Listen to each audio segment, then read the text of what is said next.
Hoje nós iremos falar sobre os princípios e a regulação da forma econômica do Estado brasileiro. Mas antes de adentrarmos ao tema, é essencial a gente entender a diferença de sistema, forma e ordem econômica. Sistema é basicamente a relação das pessoas, a instituição, com os recursos produtivos. No Brasil, o que temos é um capitalismo, entretanto esse capitalismo ele é regulador, que é justamente onde entra a forma econômica. Que pode ser um Estado liberal, um Estado intervencionista econômico, um intervencionista social, um intervencionista socialista e um Estado regulador, que é justamente onde o Brasil se encontra. Quando falamos de ordem econômica, a gente se refere a como o ordenamento jurídico do país ele reflete, né, esse Estado regulador, ou seja, como ele reflete essa forma econômica de Estado, que no caso do Brasil é o Estado regulador. Abordando mais profundamente como se dá essa forma econômica de Estado aqui no Brasil, que seria o Estado regulador, a livre iniciativa e o livre mercado, mas o serviço público é essencial. Essa forma econômica, né, ela busca limitar as liberdades dos agentes econômicos por meio de normas que são a ordem econômica e a fiscalização, a fim de assegurar a eficiência econômica e o bem-estar social. E assegurando essa eficiência econômica e esse bem-estar social, reflete aí o sistema econômico brasileiro, que é um capitalista com objetivos sociais.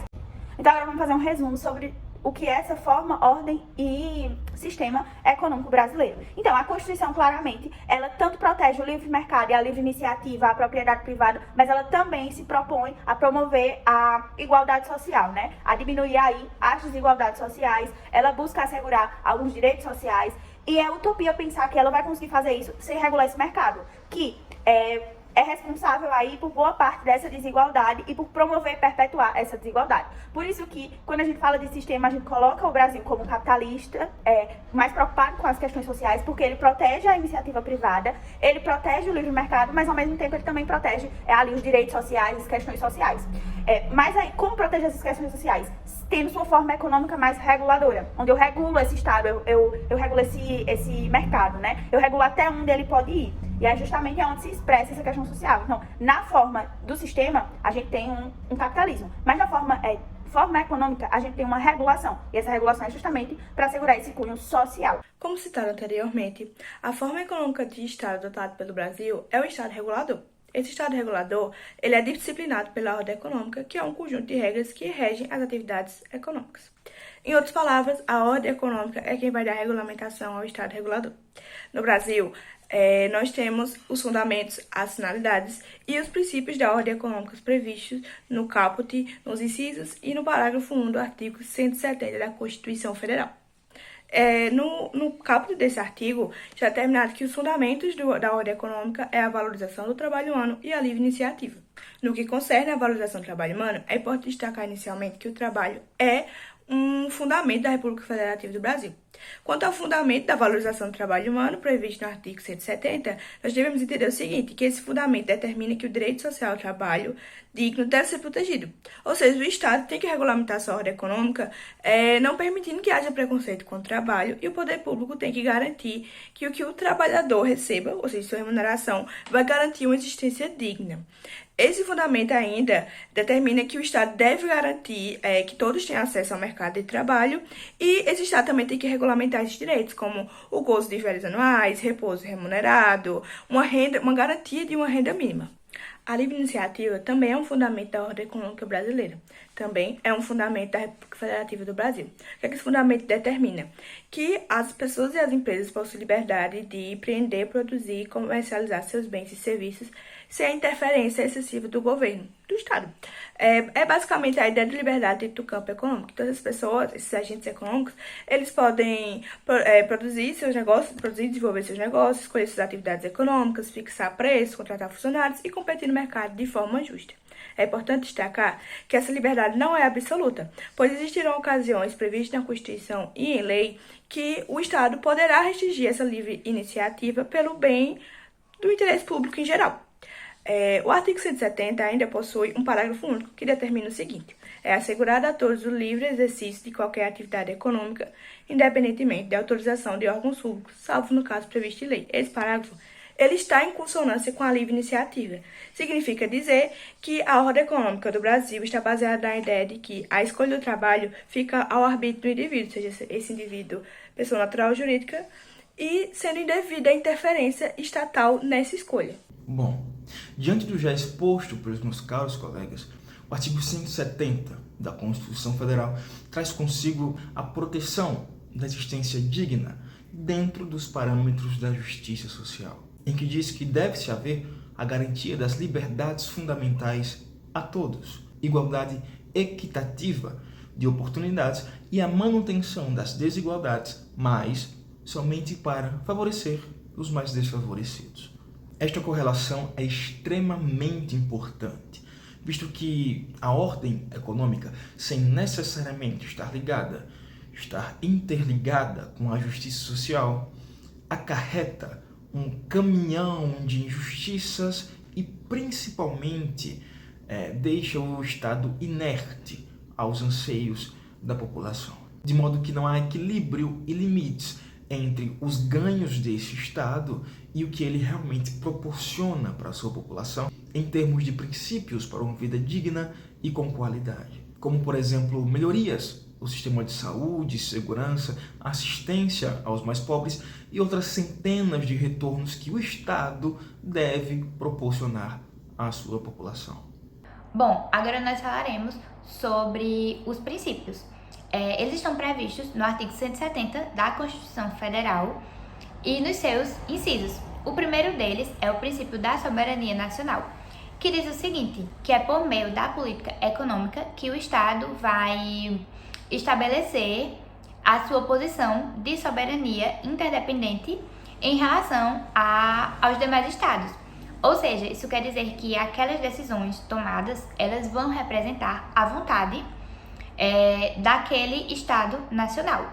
Só que essa vontade, ela não pode ser tomada de forma absoluta. É preciso que seja estabelecido um certo grau de liberdade para que o Estado possa decidir sobre determinado assunto. O outro princípio é o princípio da propriedade privada. Ele é muito importante. Além dele estar presente na Constituição Federal, ele também está na Declaração dos Direitos Humanos. E ele assegura que a liberdade de explorar, organizar e permitir a apropriação privada aos meios de produção. 3 exemplos disso é sobre a cobrança de tributos, a ocupação temporária e a desapropriação mediante prévia e justa indenização. O terceiro princípio é o princípio da função social da propriedade e ele é muito importante porque ele demonstra uma relativização, ou seja, quando o interesse da coletividade for mais importante que aquele interesse individual, ele vai se sobressair. Ou seja, esse princípio é estruturante, porque ele vai limitar o exercício da autonomia privada, de modo que os interesses, como eu falei, os interesses particulares, eles sejam minimizados para que os interesses da coletividade, eles possam se sobressair. Bom, o princípio da livre concorrência é importantíssimo em nossa economia, pois permite a coexistência de grandes e pequenas empresas no mercado. Ou seja, faz com que o Estado abrigue uma ordem econômica fundada na competitividade.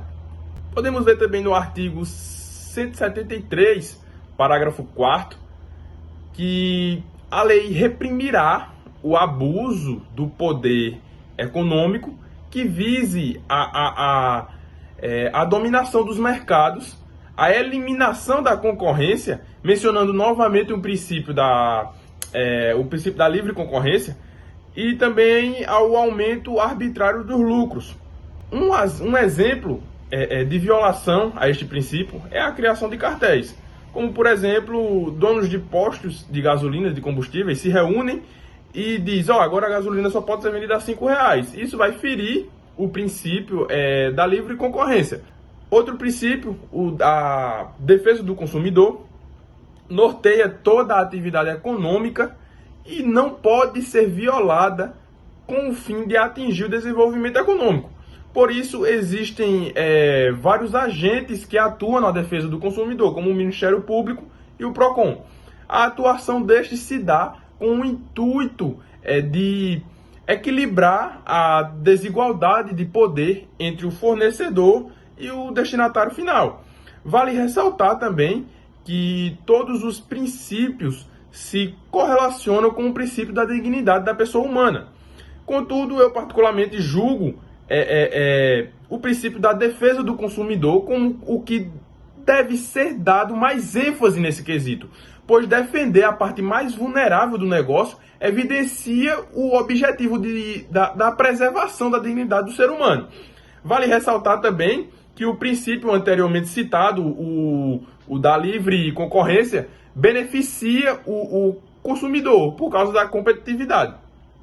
Outro princípio, o da defesa do meio ambiente, determina que o Estado regule as atividades econômicas e, ao mesmo tempo, proteja o meio ambiente, inclusive mediante tratamento diferenciado conforme o impacto ambiental, principalmente em relação aos recursos naturais sustentáveis.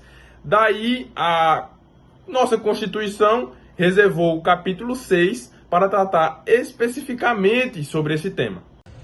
Como já falado pelos meus colegas, o Estado brasileiro é um Estado regulador e ele se desenvolve por meio da ordem social e seus princípios, que ajudam justamente a ver como o Estado vai fiscalizar e resolver toda a questão da atividade econômica no país.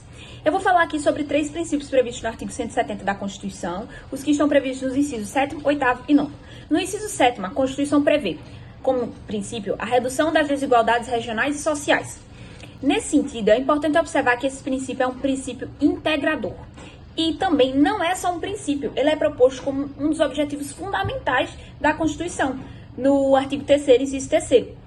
Ele busca justamente reduzir essas desigualdades, pois ele observa que o nosso país, por ser muito extenso, não desenvolve sua atividade econômica de forma proporcional em todas as regiões. Algumas regiões se desenvolvem de forma melhor. Nesse intuito, a Constituição prevê de forma espaçada em todos os seus artigos meios e formas de desenvolver a atividade econômica por meio da geração de empregos e da capacidade contributiva das pessoas, por meio de atos que ajudem a desenvolver essas regiões. Um dos exemplos é a Zona Franca de Manaus. O segundo princípio que eu vou falar aqui é o previsto no inciso 8º, que fala sobre a busca pelo pleno emprego. Nesse sentido, a gente vai ver que o Estado pode, com isso, analisar como funciona a atividade econômica por meio do uso de toda a sua força produtiva. Esse uso da força produtiva ativa vai ajudar na capacidade tributária, que o Estado vai poder receber mais tributos e assim vai ter mais a renda entrando para o Estado. E também na questão da contribuição social, em que o Estado não vai precisar desembolsar tanto, uma vez que vai ter mais contribuintes. Por fim, o princípio previsto no inciso 9º, que fala sobre tratamento favorecido para as empresas de pequeno porte, constituídas sobre as leis brasileiras e que tenham sua sede e administração no Brasil. Nesse sentido, o Brasil percebeu a dificuldade das empresas de pequeno porte e microempreendedores de desenvolver sua atividade em meio a grandes empresas. Com isso, deixou previsto que uma lei complementar, no caso no Brasil, a 123 de 2006, para regulamentar, no intuito de prover mais empregos e gerar uma competição concorrencial justa.